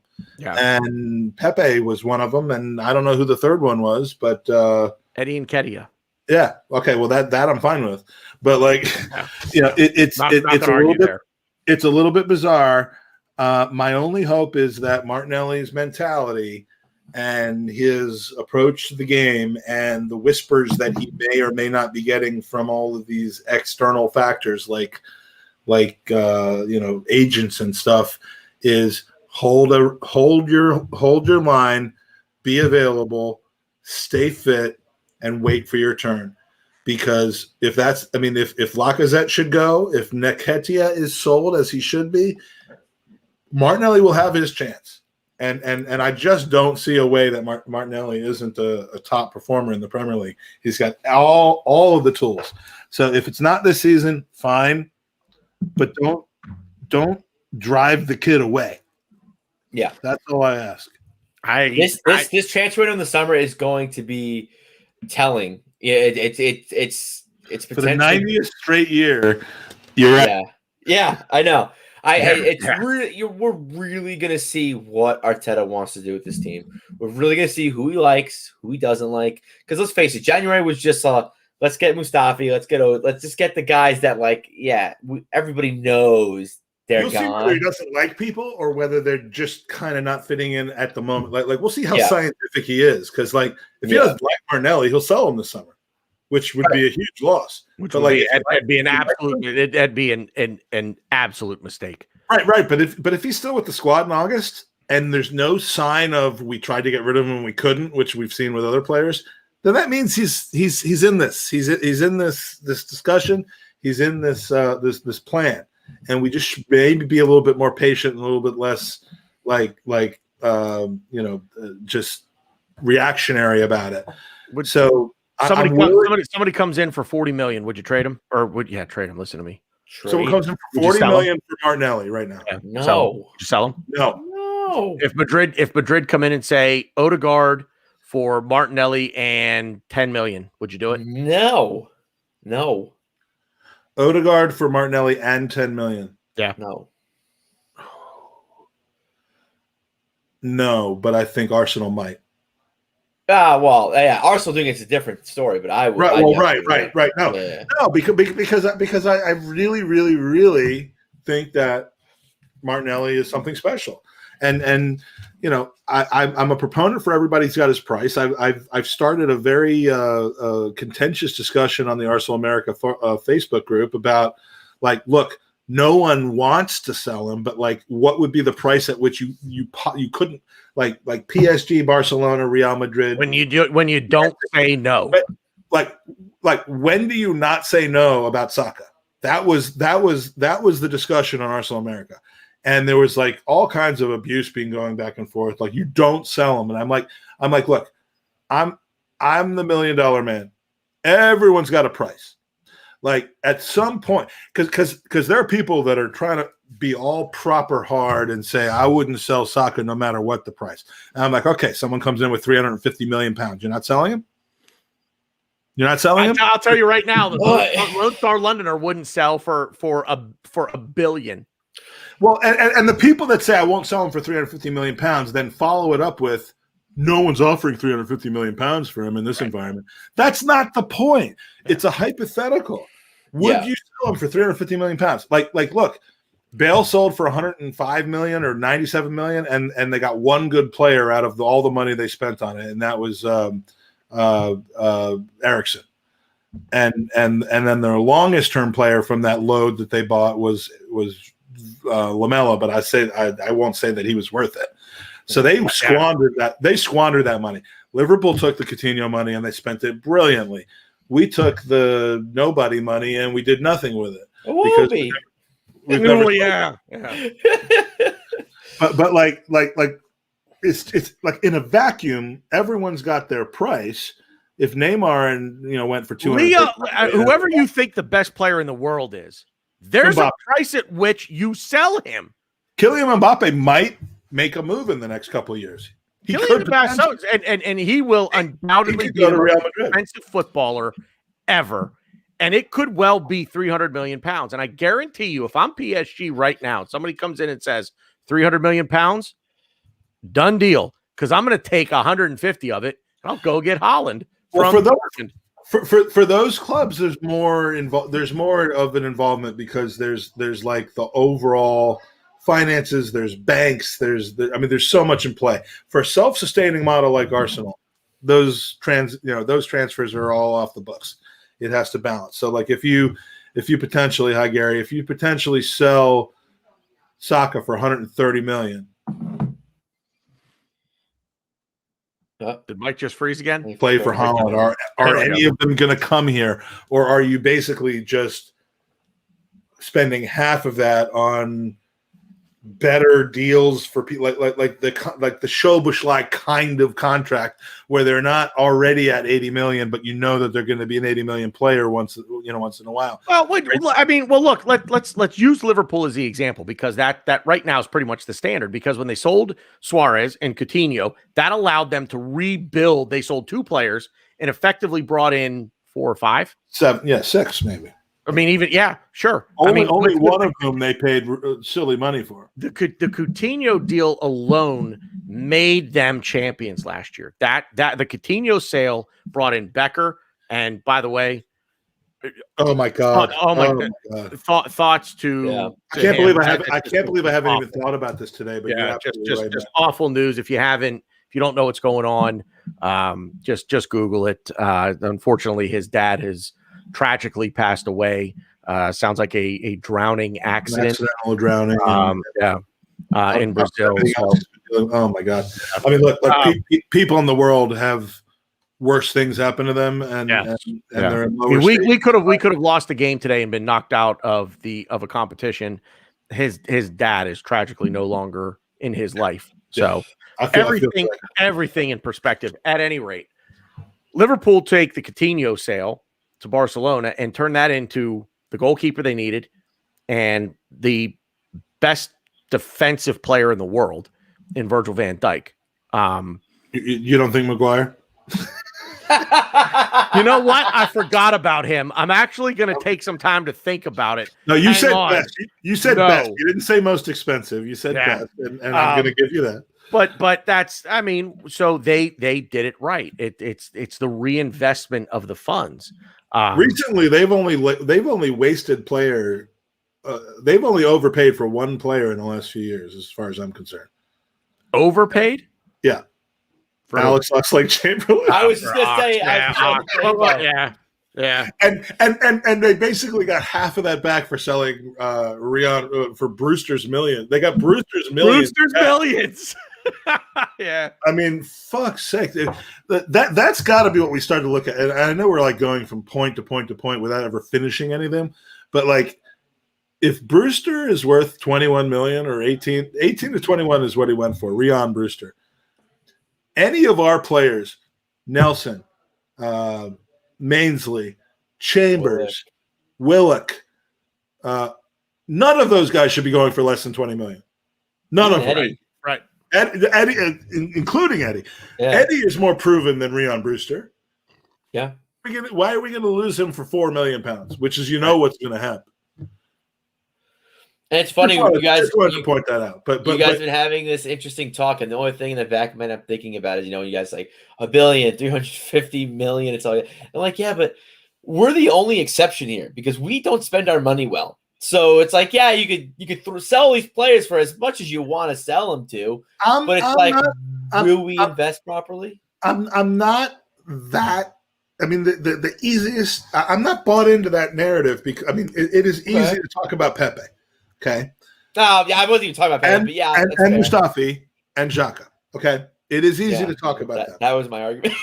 Well, and it's a valid argument, but you know, you can tailor any argument because I mean our sales have been diabolical with the exception of Iwobi and Oxlade-Chamberlain. Those two, I think we ripped off some Liverpool mofos. Beyond that, we gave up whatever we could have gotten rid of Ramsey. We ended up. I mean, I don't say that the Alexis thing. I say not selling him to Man City was a mistake, but getting rid of him for Mkhitaryan seemed like a pretty damn good deal at the time with 6 months on his contract, and Mkhitaryan just didn't work out, and we ended up with $2 million out of that. But other than those two sales, we've squeezed all of the juice out of everybody.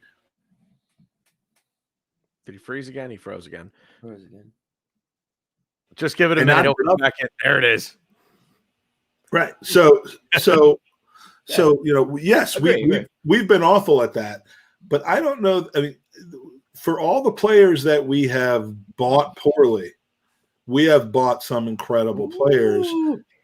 Tierney, Gabriel, and I'm talking about the prices we got them at. Tierney for $24 million over 3 years. I just saw that comment. I'm curious what you think about that, Mike. The sale of Emmy? Yeah. I was in favor of it. Yep. 100%. Well, but I mean, like I would add that to the Chamberlain and the Iwobi sale. I think think they overpaid. Yes, because we turned an asset that was worth nothing into £20 million in 12 weeks. Hindsight tells you that his hot streak may be permanent. Hang on. Some pretty bad games. Hang on. Ask an Aston Villa fan if they think he's the number one rated. He's been making some mistakes, but he's the number one. He is by all metrics. He is by all metrics right now, and I believe in this. He's the number one goaltender in the Premier League. But no, stop it! He's not. He is. No, he is. By slim margins, he is. But my point is that doesn't mean that he's that much better than Leno. It doesn't mean that we should have kept him. Right. And it doesn't mean that he's going to be that way for the next 5 years. Leno is our David Seaman right now, and Emi Martinez might be right now. Bernd Leno's not going to be here much longer. I'm telling you that right now. Well, but if he leaves, but if he manages contract correctly, then when Bayern Munich come calling for him at the end of Manuel Neuer's career, we'll get some goddamn money from him, and maybe Matt Ryan will be ready to step up, and we can put that elsewhere. I mean, like we're managing the goaltender thing correctly. Oh, I agree. I agree with that. I get so angry when people talk about we should. You know, I mean, I saw a legitimate comment in a WhatsApp group in that free kick. Martinez is taller, would have saved that. Oh, legitimate comment about the free kick we gave up today. Nobody's stopping that. Jesus himself isn't descending from heaven and making that save. Sometimes a shot's just a better shot. Moses wouldn't have saved that. I'm not going to lie to you. When I went downstairs to get beers, I also had 2 shots. So I'm a little tuned up right now. No. I mean, I joke all the time because I like satire. So like, get him out of here! Get him out of here! I want to Lone Star. I want to bring you on right now because I want to yell at you for this. He's entitled to. It's just wrong, but like. That's true. And frankly, he's not wrong in saying that he's been the best goaltender. He has the highest rating, and if you trust other people who watch every game, he has the highest rating of any Premier League goaltender. Leno is 9th, and the guy that plays for Leeds that basically Melier shit the bed. Melier's like 8th, but he was the worst goaltender I've ever seen on the day that we played them. So like, you know, ratings schmatings, but like he was he's had a great season so far. He's made some big mistakes, but he's had a great season. That doesn't mean he'll have a great 4 more seasons, and he did it on a very small scale for us. You're going to judge Emi Martinez over 3 months for us, and now you can call it 6 months or 9 months overall over a 10-year career that Leno. I mean, like Leno's on the German national team as the heir apparent to Manuel Neuer for a reason. Yeah. I don't know if he's ahead of Ter Stegen or not, but I've personally watched Ter Stegen let a ball through his legs in an international game against the U.S. and lose that game. So I'm not a big Ter Stegen fan. But Leno is solid, and he was the guy to keep, and Martinez was the guy to flip. Yeah. We flipped him like a house. That's good business. That's good business. And this business and this whole sold Emi Martinez. So here's you don't get to keep both. You've got to sell one. You've got to sell one. And you're saying keep Martinez? No, because who was in for Leno at that moment? One, that point, number one. Number two, you were never going to get the value for Leno that you got for Martinez. Exactly. You were never going to get that value. The most you were going to get for Bernd Leno is 30 to 35 million.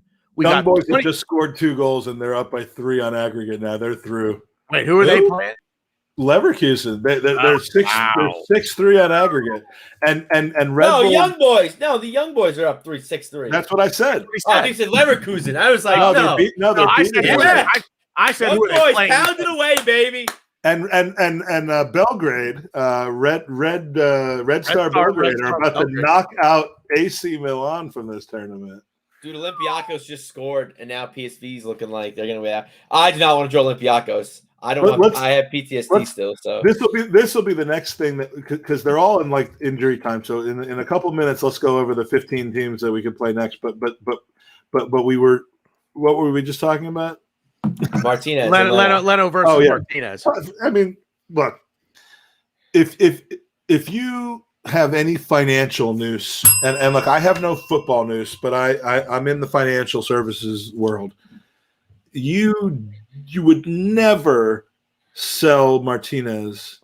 You would never sell Leno over Martinez based on the. He froze again. Give it a minute. He's on Schwarzenegger. Bam. He's on Schwarzenegger and Batman Forever. Fundamental. My fucking internet. It's almost as bad as Elliot's. Could you be right if you gambled on Emmy and he has another 5 incredible years? Yes, but the likelihood of that happening, the regression to the mean, the average, is not there. So if someone's waving 20, he was worth in January of last year 700,000 pounds. Yeah, I was gonna say, not even $1 million. Yep. And we sold him for 20 million. How shit are we at selling people for their maximum value before we ruin the maximum value? Yep. To put our noses up at that. We need to. I mean, I love Bainsley, but he's done here.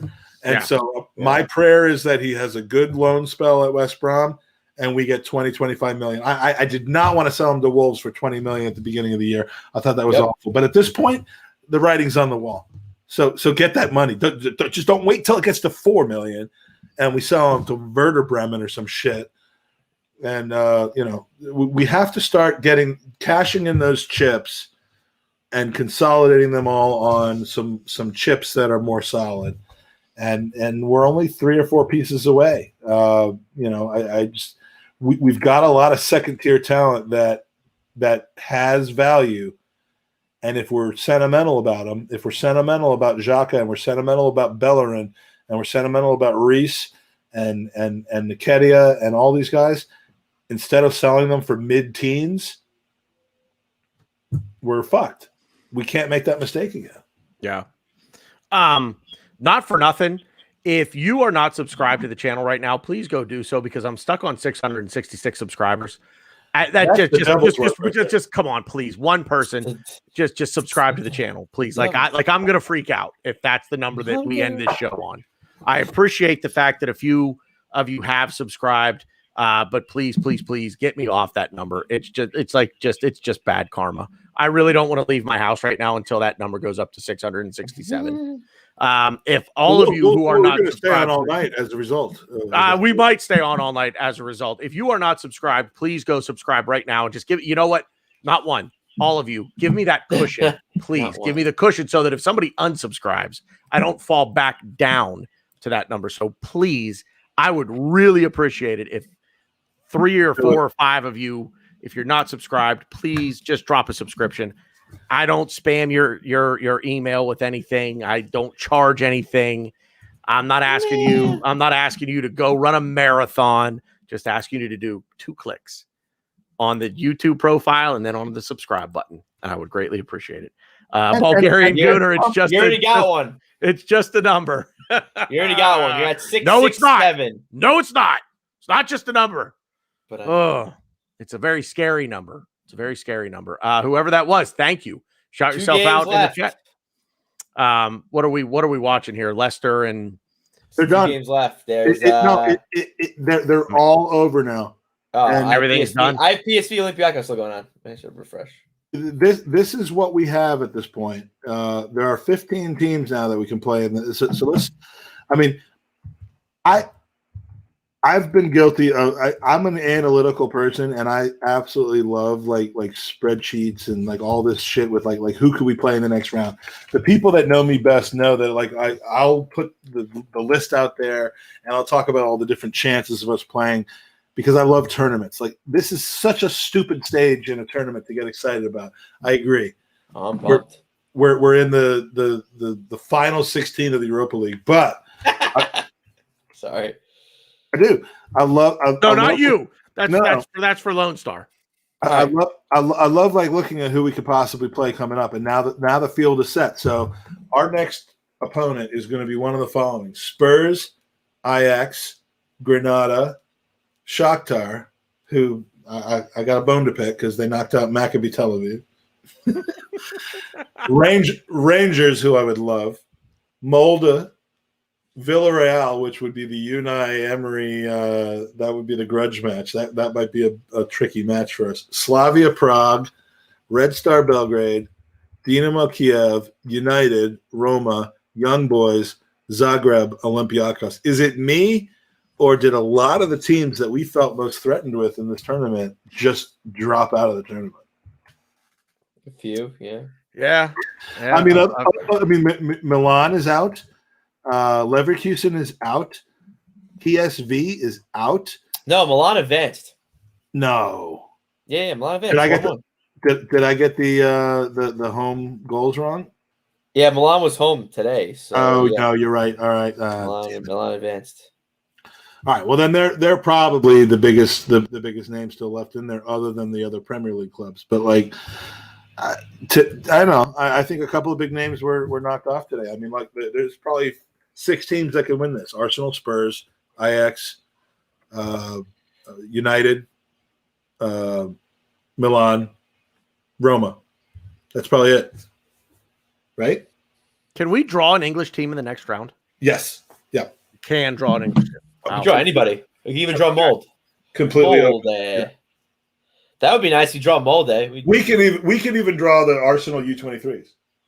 Ooh. It's completely wide open at this point. Valiant will make his chance for a starting spot in the first team, maybe. You never know. But yeah, that'd be nice if we get Mold Day. A little familiar territory. We beat them twice. But who knows? We'll probably play them poorly and we'll get fucking knocked out by them. That wouldn't that be a story? You demolish them 2 games in the group stage and then you get knocked out by them, and then that's got to be. I'm sure. I don't know. Do you wake up tomorrow morning at what for us it will be 7 a.m. to watch the draw, or do you just wake up and look at your phone? It's funny. I got to be up that early anyway, so maybe I actually do wake up for the draws and then I just go back to sleep. So that's the approach I normally do. I wake up, I watch, and then I go back to sleep. So I'll wake up, I'll watch it, and then I'll go back to sleep. So the Europa League draw is not normally as fucking drawn out and ridiculous as the Champions League draw. They hit it. Let's get through it. Done. Champions League draw, it's going to start at 1 p.m. Central European time, which is 7 a.m. for us. And you wake up at 7 a.m. and you watch like 4 hours of people like talking to each other and sucking each other's D's. And then they finally do the draw. It's like, I like the FA Cup draw because like the coverage comes on, the balls go into the thing, they grab the balls, and then you know what the outcome is. So yeah, Fun fact: if we get Spurs, we play them 3 times. We have to play them 3 times in a row. We play them 3 times in a row. Yeah, that won't be the first time that's happened. I'm pretty sure we had it before. Yeah, maybe with Liverpool in the Champions League at one point. Like we've had that Europe, domestic Europe type of back to back. Would you rather play them in the 16, or would you rather see them in the final if we had to play them? I mean, I'll be a bitch. In an ideal world, I want to play the easiest team and then get to the final. And then, but everyone says, oh, you got to play the hard teams to get to, you got to beat everything. No, I don't. No, I don't. No, I don't. Yeah, exactly. No, I don't. No, I don't. No, give me mold. You give me mold, and then that's it. My favorite FA Cup was 2017 because in the 4th round, we had Sutton, which big fan of Sutton United, by the way. I've become a very big fan of them, and they might actually get promoted to the FA this year. 5th round, we had Lincoln, another non-league club, and so they were non-league in 2017. Yeah, though they were. Yeah. We're cruising through, and then all of a sudden we had to do the gauntlet of Manchester City and Chelsea, as we did again last year. But it equals out. Some teams do get just that dream draw, but we've had championship teams in the semifinals. We've had Reading and Wigan in the semifinals of the FA Cup, but we've never gotten there super easy. But I mean, yeah, I would like to see a matchup against Mold, because we know we can beat them, or Young Boys, or it'd be funny if we play with Olympiacos. I just read a tweet saying we're bound to get Olympiacos. It's gonna happen. I think we're gonna get Villarreal because the Unai Emery grudge match. It has to happen. I am surprised at Leicester going out at this stage, my friend. Yeah, my Austin, Texas friend. Brendan Rodgers' clubs do not finish seasons well. So I said in the preview show for the Premier League this weekend with Ryan that I think they'll finish second. But I kind of didn't take into consideration that Brendan Rodgers' teams just kind of fall off at the end of every season, and they may fall off. This may. It's a good point. And that's why he was so successful at Celtic, because it didn't fucking matter. Right, because they were just so far ahead of everybody that you could just take the last month of the season off. You weren't gonna. Didn't matter. There were some people who were treating Leicester like Man City, oh my God, please don't let them lose. They're going to take all their anger out on us. Okay, settle down. They're not that good. They're good. They're probably better than us, but they're not that good that they're going to turn it on because they lost today. They're going to score against us regardless. I don't think them losing is going to change anything. Nothing has changed today about what's going to happen on Sunday. Yeah, no, not at all. Leicester doesn't have the depth to be able to they have consistently done well when they've stayed healthy. But if you look back at the last 5 years since they won the league, they've got a few 8th place finishes in there. They're Premier League to stay. They're not going anywhere. I'm not ready to crown them as being one of the top 4 though. Right. Fellas, we're at 2 hours here, and this has really delved into. This is literally 3 guys at the bar sitting around talking, and we've been very fortunate that we've been right around 25 viewers for the last hour with this. So, kind of feel like we could do it all night, but I have things to do. It's that simple. I have things to do. We have to save also.